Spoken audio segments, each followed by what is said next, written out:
আমার এই মৃত্যুর আমার যে শিবিরের সভাপতি যে ছেলেটা মারা গেছে এবং আজকে যে আমার যে পরিস্থিতি, এগুলোর পিছনে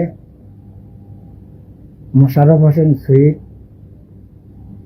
সাঘাটা ইউনিয়ন পরিষদের সে একজন চেয়ারম্যান এবং বর্তমান আওয়ামী লীগের ইউনিয়ন সভাপতি।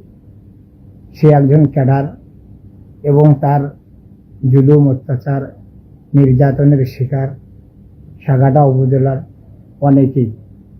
কিছুদিন আগে উপজেলা চেয়ারম্যানও মারা গেছে তার নির্মম আঘাতে। আর এই মোশাররফ হোসেন শহীদের দ্বারায় পরিচালিত বিএনপির বহিষ্কৃত নেতা মুখলিসুর রহমান মুকুল গং, এরা শহীদ চেয়ারম্যানের দালালি এবং শহীদ চেয়ারম্যানের সকল আধিপত্য বিস্তার কেন্দ্র করার দায়িত্ব নিচ্ছে তারা।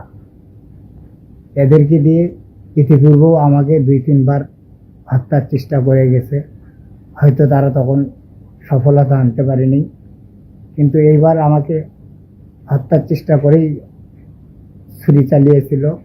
আমার যে ছোট ভাই মারা গেছে তার মৃত্যু এবং আমার আজকের এই অবস্থার পুরো সম্পূর্ণ দায়ভার এবং এর হুকুমের আসামি মোশাররফ হোসেন শহীদ। পুলিশকে বলবো যেন দ্রুত তদন্ত সাপেক্ষে মোশাররফ হোসেন শহীদকে